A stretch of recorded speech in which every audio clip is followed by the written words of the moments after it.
thought I would go over this extraordinarily big issue that that is actually happening. But think about this. You're a kid, probably a 90s kid. You were all your life you saw that your parents, when they got degrees, they succeeded. You saw everyone that was successful had a degree. So everyone else basically told you, "Hey, if you don't get a degree, you're going to be a failure for the rest of your life." So all these kids join colleges and eventually get degrees. But there's too many things that are super hard that some people are incapable of actually learning. So colleges make a bunch of bullshit degrees in order to take advantage of more people. Because these people were told all their lives that they need to go to college because if they don't, they're going to be useless failures and society's going to leave them behind and they're going to be janitors. That's what they were told by their parents. That's what they were shown by the government. That's what they were told by their teachers all their lives. So being surprised that they got college degrees and are completely failing. So knowing that they got all these degrees and are completely failing and completely in debt and can't get out of terrible situations really tells you just how much that these people were failed. Just how much these people were failed by their parents, by everybody. Everybody told them to get a degree. Nobody told them that the quality of your degree actually mattered. Nobody told them that don't get this degree because liberal arts doesn't do shit. Don't get this degree because it's useless. If you're planning to become a lawyer, if you're planning to become a doctor, if you're planning something like that, a degree can be useful and definitely will help you. But if you're planning on doing anything else, like writing, art, any stuff like that, most likely you're not going to succeed. You're going to be thrown into the job market, into a shitty job, whether it's McDonald's, whether it's like three different jobs to try and sustain yourself, as well as having a student loan that's going to last for the rest of your life until the day you die, pretty much. So these kids, they were literally failed from the beginning. It was all because college at one point was useful, was what dictated how successful you would be. But as parents, but as time passed on, colleges did more and more to take advantage of them. Then people are surprised. Oh, I have a degree. Why am I failing? I was told all my life I would succeed by this. And that's a huge ass problem. And gown, a framed diploma, 4 years, Yep. thousands of dollars, and a handshake on graduation day. Yep. But 3 months later, the job board's a ghost town. Every Yep. listing says 3+ years experience required. Your Mhm. inbox full of rejections, or worse, silence. Yeah. And the worst part about all those jobs that say this many years experience, all of them would be entry level jobs too. And they'll say you need 5 years experience, you need a diploma, you need this many years in school, you need these certain degrees, and then the position you're going for literally says entry level. Entry level is supposed to mean you can enter without any other specifications.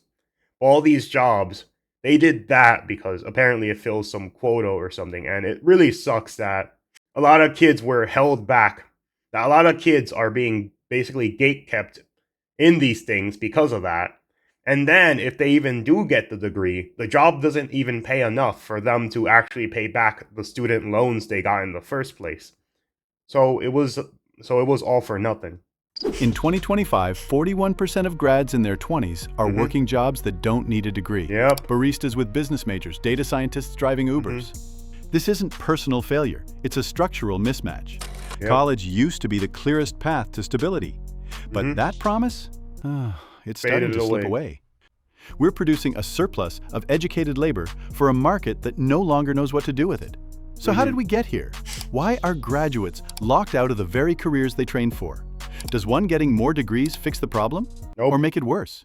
Worse. And most importantly, how is this underemployment crisis reshaping our economy? Here's the simple solution to fix this, which is online degrees. Classes that take nowhere near the amount of money to get the degree are is pretty much the only option at this point. There's a lot of things online that have been made easier, But so many people think going to college is the right way. Right now, right now, the biggest way to fix this crisis is to make everything cheaper.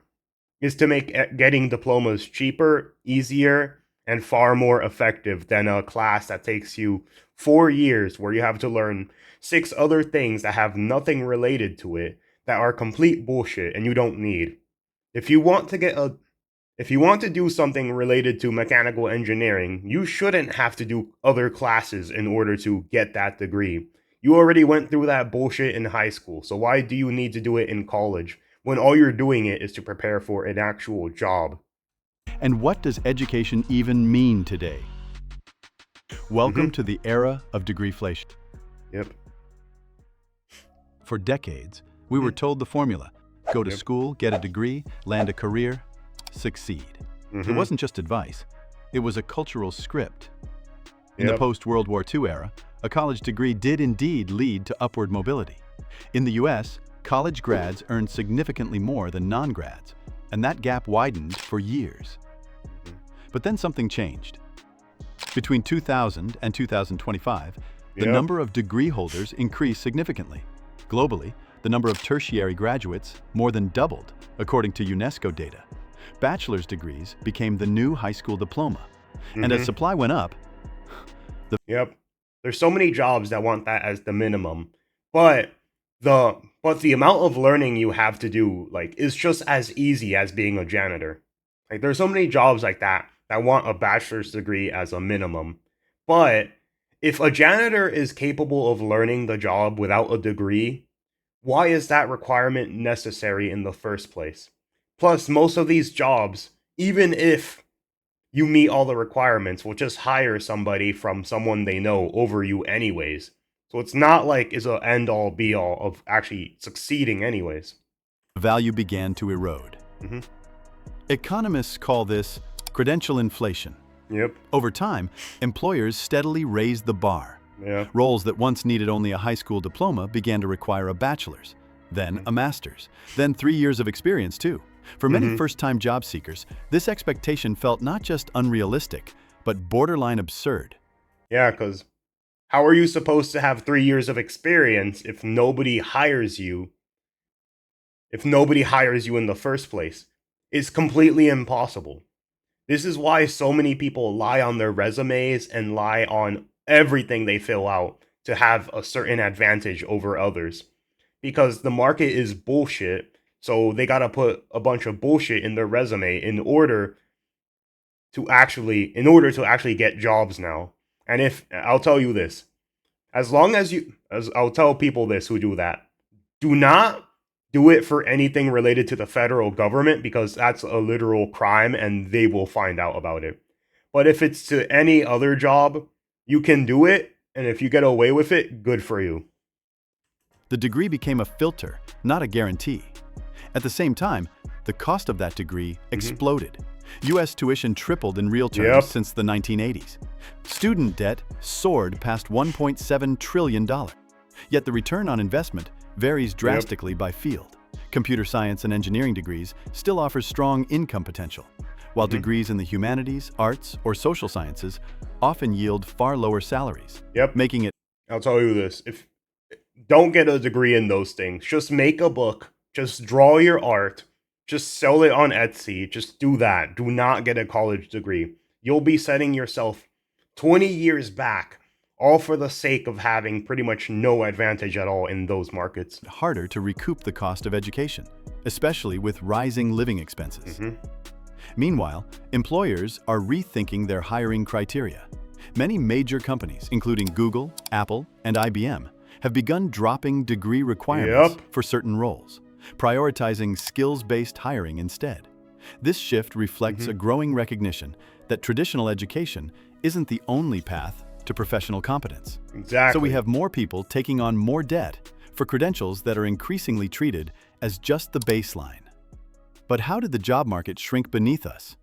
Where did all the entry-level jobs go? Between 2020 and 2025, something else accelerated the crisis: automation, remote work, and post-COVID cost-cutting. Many companies slashed junior roles to save costs, or replaced them with software, interns, or Yep. outsourced labor. The rise of AI tools made it easier to cut support staff, admin assistants, and junior creatives. The roles that used to be stepping stones simply vanished. Yeah. Then came the Yeah, that's the thing with a lot of technology and stuff, which is the easiest jobs to get rid of will always be the target of them. If you're a doctor, if you're like an engineer who fixes cars or buildings, your job is very, very hard to replace. But if you make books, if you make scripts, like the chances of them skipping out on you just to cheap out on it is very high because there is almost no difference between having a human and having a robot do it. So what's the point of actually hiring someone to do it? And that's what these companies see it. It's a liability on their end. So in exchange, you get screwed over for it. paradox. Jobs labeled entry-level now require 2-3 years of experience. Yep. Internships became unpaid or disappeared. According to data from Handshake, internship postings declined by over 15% between 2023 and 2025. It's a ladder with no bottom rung. Meanwhile, global competition for jobs intensified. Remote-first workforces meant that a graduate in the US, UK, or Canada wasn't just competing with local peers, but with equally skilled applicants across the world, often willing to work for less. Add to that older generations who are delaying retirement due to economic uncertainty, high living costs, and post-pandemic instability. The U.S. Bureau of Labor Statistics reports that labor force participation for workers aged 65 and older has nearly doubled since 1990. You have a clogged labor funnel, with fewer openings and more people trying to squeeze through. And while the market tightened, the graduate pipeline kept flowing. Many industries are also consolidating. Big tech, finance, media, and consulting have all seen mass layoffs in recent years, especially among junior roles. So what happens when a generation does everything right and still gets shut out? Is more education the solution, or just a deeper hole? Faced with rejection, many grads return to school. A master's degree feels like a logical next step. More credentials, more chances, right? But then that's just more money wasted as well. The more money you put into it, the harder it is for you to get out of that hole, and no one gives you chances anyway, so what's the point? Here's my solution. People are going to have to start looking for jobs that are always going to be around. And I mean depressing jobs. I mean jobs that nobody wants. Jobs like changing a light bulb at the very tippity top of a tower just so an airplane knows it's there. Extraordinarily dangerous. That's one that's going to probably be there forever. Another one is those people who go in the sewers and unclog everything. It's nasty, it's disgusting. That one's going to be there forever. Another one is working at a morgue. People die all the time, and people will continue dying. That one will be there forever. Then, as well as things where you have to repair and fix things. Everything eventually breaks. Therefore, jobs like that always have good job security. Very good. Whether it's AC, whether it's fixing a house, all that always has job security. Construction. Construction is pretty much always going to need people. Jobs like that are what a lot of people are going to have to search after now. I know a lot of people would prefer those cushy jobs with AC, just sitting on a desk all day, but we don't. But let's be honest. Let's be honest. Everyone else already flooded that market, so it's going to be really hard entering. So you're going to have to make some sacrifices. You're going to have to become something that society is always going to need, rather than something that society can replace eventually in the future with robots. According to the Wall Street Journal, 23% of Harvard MBA graduates were still job hunting 3 months after graduation in 2024. That's the Ivy League. Harvard. And the numbers are worse further down the prestige ladder. We're witnessing a credential arms race. A report from the National Center for Education Statistics shows that the number of master's degrees awarded in the U.S. has increased by over 60% since 2000. Yet wage growth for those degrees has not kept pace, especially in fields outside of tech and healthcare. And in the middle of it, thousands of Gen Z grads are taking on more debt just to delay underemployment. This isn't just an economic loop, it's an emotional one. Students are taught to believe that if you're not succeeding, you simply need to study harder. get more credentials, and be more Yep. competitive. It sucks to say, but cushy jobs just have too much competition. But when structural forces are the real barrier, this mindset leads to burnout, self-blame, and mental health crises. So what happens to mental health, ambition, and identity in that kind of loop? Mm-hmm. What is this doing to young people? When you spend your life believing a degree is the key to success and it doesn't open Exactly. any doors, you don't just feel disappointed, you feel lied to. Yep. Many young people describe a sense of post-graduation collapse. Mm-hmm. Surveys by the American Psychological Association show rising rates of anxiety and depression among young adults, particularly recent. And think about this. As I said before, your parents spent all your lives telling you that this is going to help you. The school spent all its time telling you you have to go to college, you have to go to college, you have to go to college. High school is not enough, you have to go to college. Then every job basically has you need a college degree or a certain type of college in order to meet the standards of that job. Everyone is making the standards so high for something that used to be pretty easy for anybody to get in. So of course they feel betrayed. Everyone their entire lives, I wouldn't say lied to them, but they never kept up with how bad the job market was, so they never learned that they're actually sending these kids immediately to failure once they get out of school. Graduates. After all, if your degree doesn't lead anywhere, Mhm. what was the point? Exactly. This isn't just about money. It's about meaning. Some give up and accept jobs that underpay Mhm. and underuse them. Yep. Others retreat into gig work or go back to school again. A few try to launch something on their own. Freelance, startups, side hustles. Yep. But most feel stuck.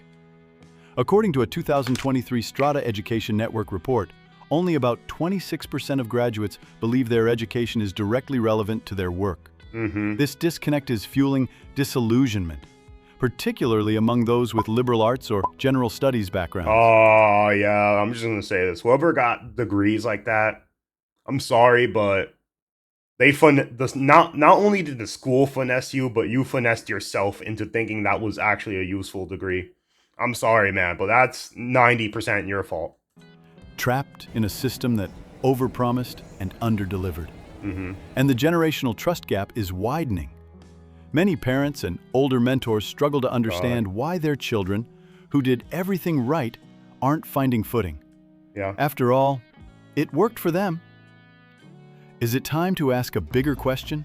What is the purpose of college in 2025? Yep. If the degree no longer guarantees a job, is it still worth it? No, it's not. Historically, college was about more than employment. It was about ideas, exposure, and growth. But for the last few decades, we've sold it as a career launch machine. When that machine breaks, the whole value proposition collapses. It's not that education has no value. It's that the link between credentials and careers is broken. And until we rebuild that bridge, millions of young people will keep paying for something that no longer delivers what they need most. So, what happens next? Can new credential models like digital badges or competency-based education close the gap between what schools teach and what employers need? The Can answer we is fix probably this? yes. Maybe. But not by pretending the old path still works. Yeah. It starts with honesty. College is not a golden ticket. It's a tool, a signal, Yep. and it has to be paired with experience, adaptability, and skills the market actually values. It means investing in alternatives, apprenticeships, trade schools, boot camps, and on-the-job training. It means employers must stop expecting 5 years of experience for an entry-level role. And schools must stop selling degrees as destiny. It also means redefining success, because a stable, meaningful, well-paid life shouldn't only be accessible through a $100,000 credential. So, are degrees getting worthless? Not exactly. Almost all of them. But they are getting weaker, less definitive, less automatic. Welcome to the great era of degreeflation. And it's just the beginning. Yep. And everything this guy said is true. Here's the sad part about degrees. There are random YouTubers that have taught me more about certain subjects and better than all of my teachers combined for free on YouTube. I've learned more about finance from Graham Stephan than I have from my entirety of being in school. I have learned more about 3D modeling from a random YouTuber than I have from all my teachers at school. I have learned more about history than I have from all my history teachers from a guy online on YouTube. People on YouTube are far better at educating our children now than the teachers that were meant to do it in the first place. Because in YouTube, if you're not a good teacher, you do not succeed. YouTube is the people who are good at what they do actually survive, and the people who aren't suffer and eventually lose. The problem with so many places and so many jobs right now is they're too scared of firing the useless employees or getting rid of useless people that do not benefit anybody. And that's the thing. The sad fact is, there's a random channel that easily outpaces any form of education in school, and it's not even close. The market is not entirely dead, but college, eh, college being seen as the end all be all for your life should really no longer be seen as that. Should no longer be seen as that. It's something that continuously failed students, and instead of people looking at the problem, they keep making excuses for why you failed instead. Oh, well, I did it when I was 20. I did it 20 years ago with my degree and I succeeded. Yeah, but 20 years ago, the money you had was 84% more valuable and there were less people getting degrees. So when you succeeded, it was far easier for you to get in than me. But yeah, too many kids are being failed by this, and it's sad this is even happening in the first place. But yeah, this was a great video, but it's a little depressing, to be honest.